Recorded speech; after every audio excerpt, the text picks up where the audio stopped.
Hello everybody, welcome back to the channel. So within today's video, we are going to be talking about Vitor, Roque, and Gundogan. Yes, we are going to continue to talk about these two players because Barcelona want to achieve these two signings. Barcelona also want to reinforce overall their attack. They want to stack Messi, they want to stack Lewandowski, stack Dembele with Ansu and with Gundogan and with Vitor. They want to be a complete attacking force next season, which is the reason why they're adding a lot of emphasis on these two players. And so just for the sake of some background, right, many have been really concerned about the future of Vitor and whether he's going to be coming to Barcelona, yes or no, because there has been a very calm feeling in the club regarding this player's name. Like, we have not really heard a lot on what's currently happening with this young Brazilian star. And many were assuming, is Barcelona going to be achieving this signing? Have they given up? Is Barcelona focusing on other players? Are we going to be getting a player like Aubameyang and not go for Vitor? What is going on? Now look, let me tell you guys one thing. Yes, it is true that Aubameyang is the player that could reinforce Barcelona's attack and be considered as the plan B if Vitor does not come to Barcelona this season. We will have our attacking options and our striker options, to be more specific, being Lewandowski and Aubameyang. I think that those two players can do a lot. I have no concern about Aubameyang delivering for Barcelona. I think that he can score a lot of goals. Let's also remember that Aubameyang and Lewandowski played before with each other back in Borussia Dortmund. So I have no problem with it. So with that being said, I also still want to say that Barcelona have not given up on Vitor. This is a player for the future. Barcelona know that they have lost a big time player, which was Endrick. They wanted that player, but no, Endrick wants to go to Real Madrid and he wants to be a mid player. And so Barcelona know that they have to act. They know that they have to figure out what's going to be the future of this squad, and especially in the attack, and that is Vitor Roque. So it does say here, according to Roger Torreo, Barcelona have started planning to officially make a move for Vitor, and the club are now waiting for them in Brazil. Vitor and Andre Curry will do everything they can to make sure this transfer does happen. Barcelona is also convinced that the club of Vitor will agree to certain payment structures so that the operation can be done, respecting the player's decision. It is agreed by different areas of the club that Vitor would be a strategic signing and a future top scorer who they cannot miss out by any means, which is the reason why they intend to move out and start negotiating. So, like I have said, the agent and the club of Vitor are going to be very flexible with Barcelona because they know that Barcelona are very limited. And I know that Joan Laporta and Mato Laman are going to be really appreciative of that because there is a lot of competition with this player signing. There are teams like Chelsea, Arsenal that really do want this player, and the moment there is competitiveness financially, Barcelona may lose that race. So Barcelona must be, again, very appreciative with the fact that the club are allowing a very flexible payment structure. And I think that one of the reasons why the club is allowing this is because they want to respect Vitor, because Vitor has said many times to the media that he only wants to go to FC Barcelona and nothing more. Now here's the thing that does get me very nervous, right? Because how long is this actually going to take? Because we have also heard that Vitor does not want to wait until July or August for this move to happen. He wants to come to Barcelona immediately, and best case scenario in June, and not wait until July or August. And I think that one of the reasons why he wants this is because he wants to be maximally prepared for his next club and have a great preseason and have a huge impact in the first season in Europe, because this will be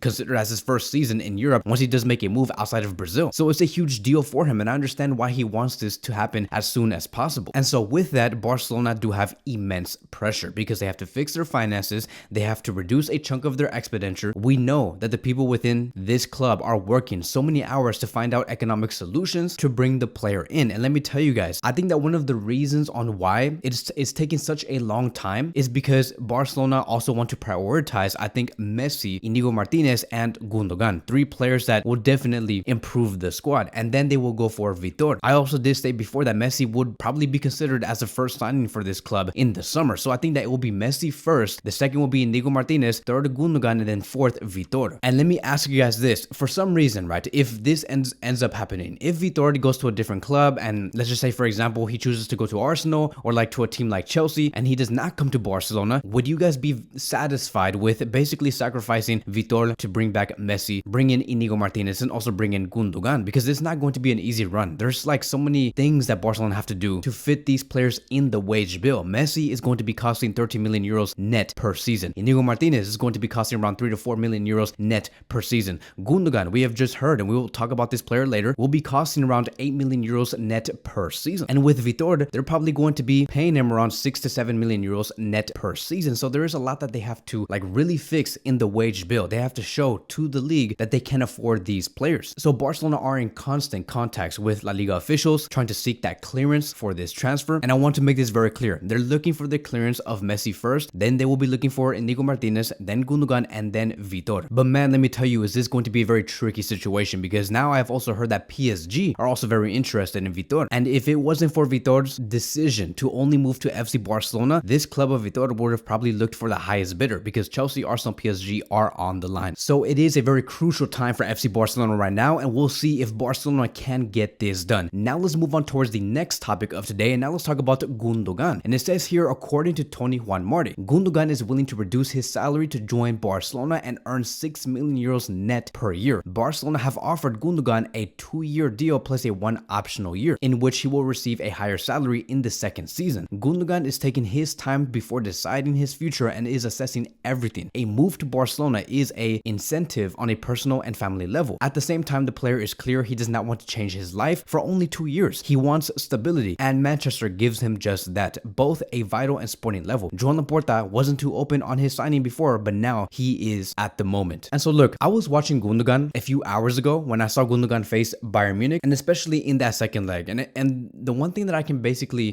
do right now is basically describe to you guys just how good Gundogan is. Gundogan was probably one of the most creative players for Man City on that night, and especially against Bayern. It was a huge game, and the fact that he has delivered on a creative level, it shows you why Barcelona do value this player and why Xavi Hernandez wants him in. If you have Gundogan with his creative level and his ability to retain the ball, and you add that player in with Frankie, Gavi, and Pedri, you have a very dangerous midfield. There's a reason why Gundogan in this match against Bayern Munich was the most fouled player. It's because the players of Bayern could not take the ball away from Gundogan in the second leg. It was a spectacular performance in my opinion. Even though he did not provide a goal or an assist, he was a great ball retainer. And that, my friends, is very important. In this match against Bayern, and again in the second leg, he had a total of 2 accurate long balls out of 3, 2 out of 3 tackles won, had 1 clearance, had 1 head clearance, 1 interception, 6 recoveries, and he did have 1 blocked shot. And this was him acting as a central midfield. So he played amazing. And I also remember, before this second leg did start, Gundogan did say this, and I quote, "It's about us not allowing them to get momentum and get the first goal. And they'll feel that there's still a lot to play for. The best way to deal with this is to play our style. Try to be efficient. We want to play our style, and we have to be clinical. Everything's possible. The competition is special. We're taking it very seriously, and knowing that we're playing against one of the best teams in Europe, that's how we're approaching this game." And look, this type of mentality is exactly what we need at Barcelona. The fact that he said we cannot allow them to gain momentum and we need to play our own style, and that is how we could stop them. Does that not sound familiar to, let's say, the philosophy of Xavi? Xavi always wants players like this. Xavi only wants players that believe in their own style and that they believe that they should stop the momentum of the opposition. There's a lot of players in this squad right now that are not really up to the task of stopping the momentum of the opposition or trying to believe in their own style. Gundogan is one of those players. As long as he believes what the coach is saying, Gundogan will deliver and will speak out on that. We need players like that at Barcelona because this player is a true leader. So the fact that he said this and also backed it by playing very well against Bayern, Barcelona must fight for his signing. And I hope that they end up doing it. And paying Gundogan 6 million euros per season and giving him a 2-year deal with 1 optional year, please, I beg for Barcelona to not bottle this. And I know that Lewandowski is probably praying somewhere over there in Barcelona, just praying for Messi and Gundogan to arrive so he can score as many goals as possible, because Gundogan and Messi, they really know how to make those through balls and split the defense in order to allow the number 9 to score goals. So that is going to be the latest regarding Vitor, Roque, and Gundogan. Thank you guys so much for watching. If you guys are new here, welcome to the channel. Please like, subscribe, comment, and I will see you guys in the next video.